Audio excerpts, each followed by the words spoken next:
नमस्कार दोस्तों, मेरा नाम अजीत है। करता हूँ आप सभी का स्वागत लाइट अप योर लाइफ के सोशल टॉक एपिसोड में। दोस्तों, कोविड-19 बहुत छोटा सा शब्द है, लेकिन आप भी जानते हैं, मैं भी जानता हूँ, 5 से 6 महीनों में इसने जो प्रभाव डाला है, इसके जो असर हुए हैं वो बहुत ही बड़े स्तर पे हुए हैं हर एक सेक्टर में। उसी में से एक सेक्टर है एजुकेशन सेक्टर। एजुकेशन सेक्टर एक ऐसा सेक्टर है जिसके बारे में ना कोई गवर्नमेंट खुल के बात कर रही है, ना कोई अपोजिशन खुल के बात कर रहा है, ना लोग सामने आ रहे हैं बात करने के लिए। दोस्तों, मुझे लगता है इस टॉपिक में हम सबको बात करनी चाहिए और गवर्नमेंट को फोर्स करना चाहिए कि इस टॉपिक में बहुत विशेष ध्यान देना चाहिए गवर्नमेंट को। दोस्तों, एजुकेशन पे अगर इम्पैक्ट पड़ता है तो ये फ्यूचर तक हमारा इम्पैक्ट हमेशा बना रहेगा। अगर कोविड-19 एक तरफ से चला भी जाता है तो ये इम्पैक्ट हमेशा बना रहेगा अभी आने वाले काफ़ी समय तक। इसीलिए मैंने इस वीडियो के माध्यम से आप तक ये जानकारी साझा करने की कोशिश कर रहा हूँ। दोस्तों, आपको बताना चाहता हूँ, कोविड की वजह से 8.5 ट्रिलियन का नुकसान पूरे वर्ल्ड इकनॉमी में होगा।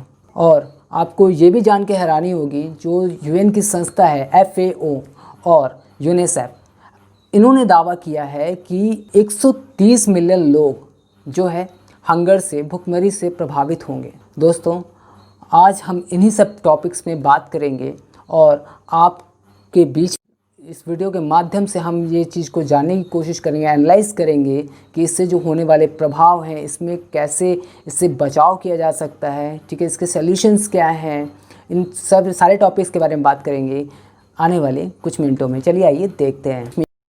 एज ऑफ 28 जून दोस्तों, यूनेस्को के डेटा के अकॉर्डिंग अगर हम देखें तो 114 कंट्रीज़ में स्कूल और कॉलेज को पूरी तरीके से बंद कर दिया गया था। इससे जो है 1 बिलियन से भी ज़्यादा बच्चों पे इसका असर हुआ था। ऐसी कई कंट्रीज़ ऐसी भी थी जहाँ पे स्कूल और कॉलेज को नहीं बंद किया गया, क्योंकि वहाँ पे इस पैंडेमिक का असर उतना ज़्यादा नहीं था, जैसे कि ऑस्ट्रिया, स्वीडन और ग्रीनलैंड। देखिए, लेकिन आज के समय पे अगर देखा जाए तो इन कंट्रीज़ में भी स्कूल और कॉलेजेस को बंद कर दिया गया, क्योंकि वहाँ पे भी आप जो है पैंडेमिक का, इस कोविड का असर बहुत ज़्यादा तेज़ी से बढ़ रहा है। अगर भारत की बात करते हैं, भारत में 32 करोड़ से भी ज़्यादा बच्चे इससे प्रभावित हुए हैं। और आपको बताना चाहता हूँ, ऐसे कई इंस्टीट्यूशन ने तो ऐसा किया कि स्टार्टिंग से ही जो है स्कूल और कॉलेज की पढ़ाई जो है पूरी तरीके से कम्प्लीटली बंद कर दी है। कई जगह ऐसा भी हुआ है कि ऑनलाइन क्लासेस ली गई, ठीक है। लेकिन देखिए दोस्तों, ऑनलाइन क्लासेस शॉर्ट टाइम के लिए तो बहुत अच्छा है, बहुत अच्छा आइडिया है, लेकिन लॉन्ग टाइम के लिए दोस्तों ये जो है एक डिजिटल डिवाइड क्रिएट करता है बच्चों में। जैसे कि आपको बताना चाहता हूँ, मध्यम वर्ग का जो परिवार है वहाँ पे तो देखिए इंटरनेट फैसिलिटीज़ भी होती हैं, उनके पास स्मार्टफोन्स भी होते हैं, उनके पास लैपटॉप्स भी होते हैं, उनके पास सारी सुविधाएं उपलब्ध होती हैं।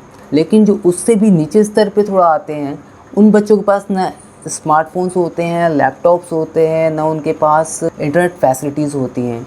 इससे क्या होता है दोस्तों कि वो ऑनलाइन क्लासेस नहीं ले पाते हैं और इससे एक डिजिटल डिवाइड क्रिएट होता है बच्चों के बीच में। अब आप कहेंगे कि इंडिया में ऐसे कितने बच्चे हैं कि उनके पास इंटरनेट फैसिलिटीज़ नहीं हैं। अगर इंटरनेट फैसिलिटीज़ की अगर बात करें दोस्तों, तो आप इस ग्राफ को देखिए दोस्तों, इसमें जो है 2 ही स्टेट ऐसे हैं जहाँ पे 40% से भी ज़्यादा जो है वहाँ पे इंटरनेट यूज़र्स हैं गाँव में। अगर आप यहीं पे अगर देखें बाकी स्टेट्स का, अगर इसमें देखें तो 10 से 20% ही लोग जो है गांव में इंटरनेट फैसिलिटीज़ का यूज़ कर रहे होते हैं। यही वो बच्चे हैं दोस्तों जो ऑनलाइन क्लासेस को नहीं ले सकते हैं। दोस्तों, जैसे कि मैं आपको बताना चाहता हूँ, ये प्रॉब्लम और भी बड़ी हो जाती है जब, जैसे कि कई ऐसी फैमिलीज़ होती हैं दोस्तों जिनका खर्चा जो है वो डेली बेसिस पे चलता है। आपको जैसे कि बताना चाहता हूँ, डेली बेसिस जैसे कि वो जो भी कमाते हैं उनका जो परिवार जो है पूरा चलता है। आपको एक सिंपल लैंग्वेज में अगर बताऊं तो देखिए, जो फैमिलीज़ होती हैं वो 3 कैटेगरीज़ में डिवाइड होती हैं, जैसे कि हायर क्लास, मिडिल क्लास और लोअर क्लास।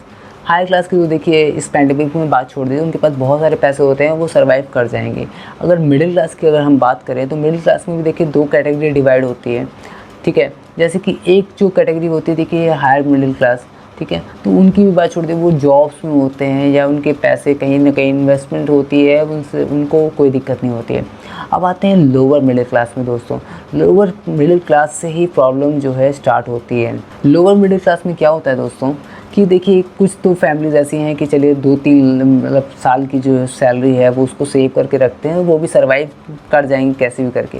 लेकिन जो लोअर मिडिल क्लास में ही कुछ ऐसी फैमिलीज़ भी होती हैं जिनके पास जो है 20,000 30,000 ऐसे करके जो है इनके पास, लेकिन बच्चों को स्कूल में पढ़ाते हैं, अच्छी स्कूल्स में, और कैसे भी करके अपनी फैमिली को चलाते हैं। लेकिन दोस्तों, किसी को भी ऐसा नहीं पता था कि देखिए कोविड-19 की ऐसी सिचुएशन आएगी, जिससे कि 3 महीने का जो लॉकडाउन है आएगा। इससे जो प्रॉब्लम क्रिएट हुई है दोस्तों यहीं पे हुई है।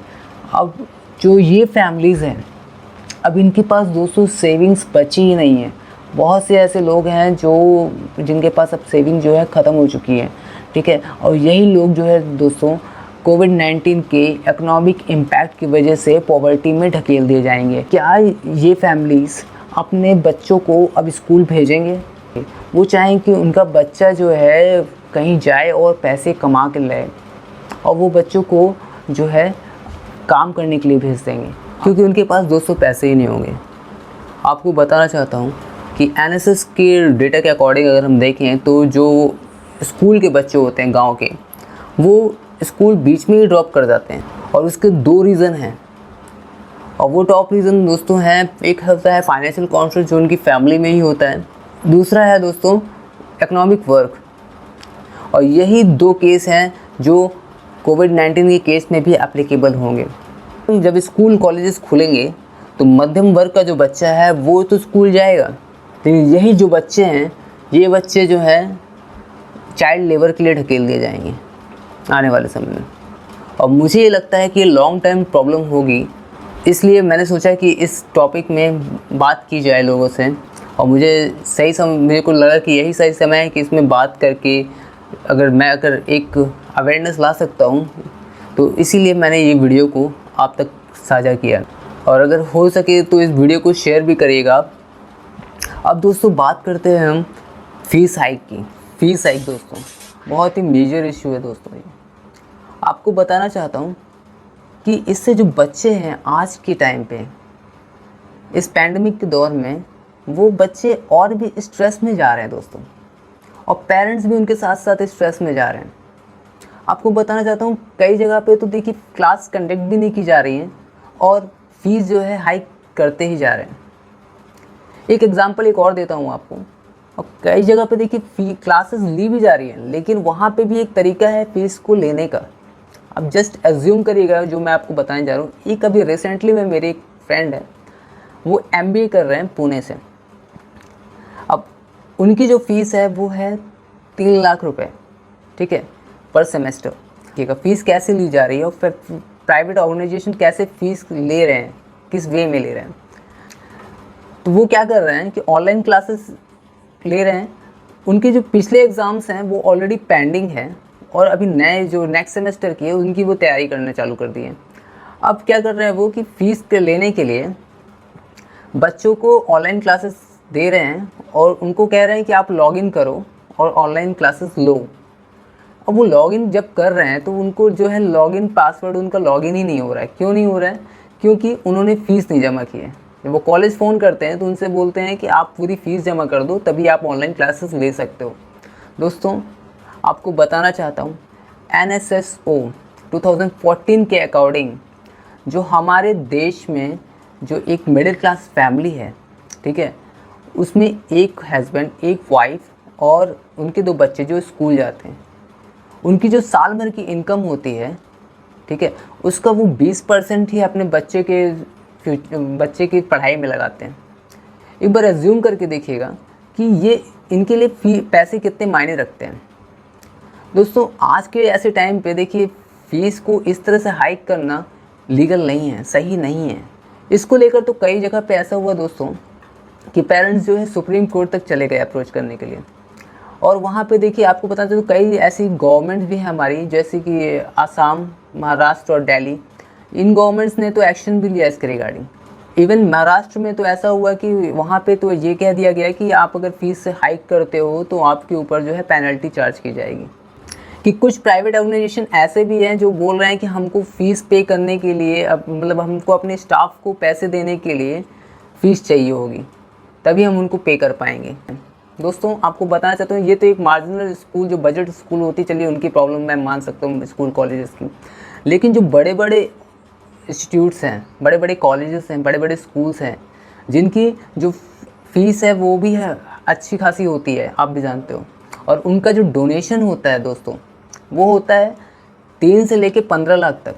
मतलब अगर वो फ़ीस अगर लेते हैं, जैसे डोनेशन भी अगर लेते हैं, तो देखिए उनका अगर साल भर में अगर उन्होंने 100 एडमिशन ले लिए तो उनका जो है 3 करोड़ से लेके 15 करोड़ तक का उनका जो बजट बन जाता है। दोस्तों अब आप सोच सकते हैं कि, और ये सही नहीं है दोस्तों, गवर्नमेंट को इस चीज़ के लिए रेगुलेट करना चाहिए। अब आते हैं दोस्तों बच्चों के स्ट्रेस की बात करते हैं अपन। जैसे कि अभी आपको पता चला तो काफ़ी कुछ दिनों से देखिए चल रहा है कि स्टूडेंट्स जो है वो काफ़ी ज़्यादा डिप्रेशन में है इस पैंडमिक की वजह से।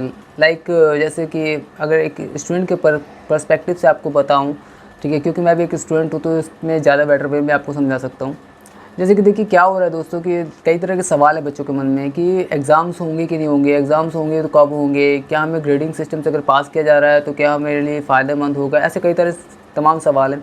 अब बच्चों के साथ क्या हो रहा है दोस्तों कि ये ऑनलाइन लेक्चर जो हो रहे हैं तो उसमें क्या होता है कि 5-6 घंटे लगातार कंटिन्यूसली जो है लेक्चर्स को देखना, हेडफोन लगा के रखना, ठीक है, कंप्यूटर लैपटॉप स्क्रीन पे, ठीक है, आपको कॉन्स्टेंटली देखना है, तो ठीक है, उससे क्या होता है दोस्तों, एंजाइटी और डिप्रेशन बढ़ता है, ठीक है।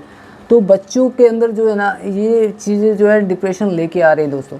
अभी हाल ही के दिन में ये जो केस है दोस्तों आपको बताना चाहता हूँ, केरला में यहाँ पे एक 9th क्लास की बच्ची ने अभी जो है सुसाइड अटैम्प्ट कर लिया।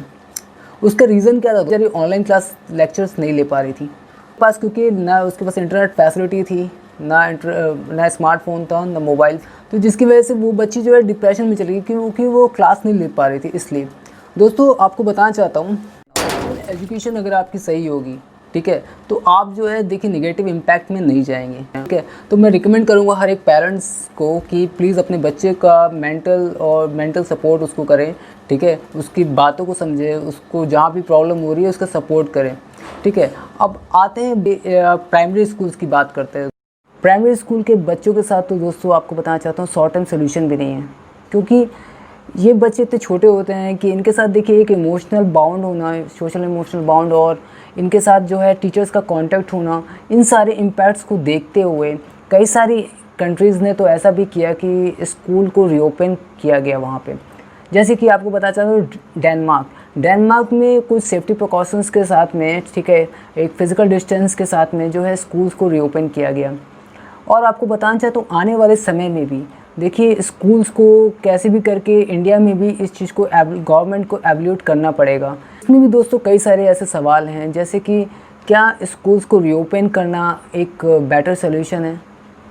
इसमें भी देखिए दोस्तों बताना चाहता हूँ कि कई सारे देखिए नेगेटिव कॉन्सिक्वेंसेस हैं, अगर रीओपन करते हैं तो इसके भी नेगेटिव कॉन्सिक्वेंस हैं, और अगर बंद रखते हैं तो भी इसके नेगेटिव कॉन्सिक्वेंस हैं, दोनों में ही नुकसान है। लेकिन आपको बताना चाहता हूँ कि देखिए एक टाइम पे इस चीज़ को जो गवर्नमेंट को एवल्यूट करना ही पड़ेगा आने वाले कुछ टाइम पे। अब चलिए बात करते हैं हम सॉल्यूशंस की। सॉल्यूशंस की अगर बात करते हैं दोस्तों, तो देखिए आपको बताना चाहता हूँ जो स्कूल और कॉलेजेस की जो फ़ीस हाइक होती है उसको रेगुलेट करने के लिए सरकार को देखिए आगे आना होगा। आपको बताना चाहता हूँ जैसे कि आज के दिन ऑन पेपर जो है 15 स्टेट ऐसे हैं जहाँ पे लेजिस्लेशन बनाए गए हैं फ़ीस हाइक को कंट्रोल और रेगुलेट करने के लिए। लेकिन ऐसे आपको बताना चाहता हूँ 4 स्टेट ऐसे भी हैं इंडिया में जहाँ पे इस चीज़ को लागू कर दिया गया है। तो एक और बहुत ज़रूरी चीज़ है कि अगर पेरेंट्स और टीचर्स का एक एसोसिएशन बनाया जाए, जहाँ पे जो पेरेंट्स और टीचर हैं, ठीक है, ये जो है इनको अगर डिसीजन मेकिंग पावर दी जाए तो ये फ़ीस को और अच्छे से रेगुलेट कर सकते हैं, रोक सकते हैं, ठीक है, जो हाइक्स हो रही हैं आपको पता चले खुद से भी इम्प्लीमेंट कर सकते हैं। तो ये एक बहुत अच्छा ऑप्शन है, ठीक है, जैसे कि बाकी स्टेट्स में तो हो ही रहा है। आपको बताना चाहता हूँ और भी जो हमारे इंडिया के स्टेट्स हैं वहाँ पे भी इसको लागू करना चाहिए। दोस्तों आपको बताना चाहता हूँ, अगर इसके लिए एक पिटीशन भी दायर किया गया है, उसका जो लिंक है मैंने अपने डिस्क्रिप्शन बॉक्स में दिया हुआ है। वहाँ पे आप जाके इस पे क्लिक करके आप जो है सरकार पे प्रेशर बना सकते हैं फ़ीस हाइक को रोकने के लिए। अगर आपको मेरी वीडियोस पसंद आती है दोस्तों, तो प्लीज़ इसको लाइक करिएगा, सब्सक्राइब करिएगा और लोगों तक शेयर करिएगा। तब तक के लिए धन्यवाद। जय हिंद।